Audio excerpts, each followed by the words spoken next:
आई, बहीण, बायको, आजी, मैत्रीण अशा अनेक रूपांमध्ये, आणि जिला आपण देवीची उपमा देतो ती तुमच्या आमच्यात वावरणारी स्त्री. तिच्याशिवाय घरातलं पानही हलणार नाही. पण आज वाढते अत्याचार, बलात्कार, खून या सगळ्याच गोष्टी आपण वर्तमानपत्रे, न्यूज चॅनलवर, सोशल मीडियावर ऐकतो आणि पाहतो.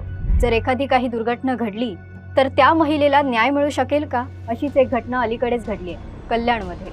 खाऊ घेण्यासाठी घराबाहेर पडलेल्या एका अल्पवयीन मुलीला पळवलं, तिच्यावर अत्याचार केले.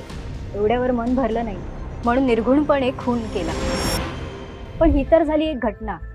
अशा किती घटना सांगायच्या?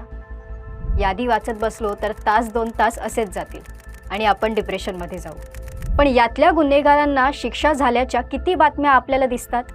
करा विचार. नाहीच दिसणार. जर का दिसल्या तर कमेंटमध्ये नक्की सांगा.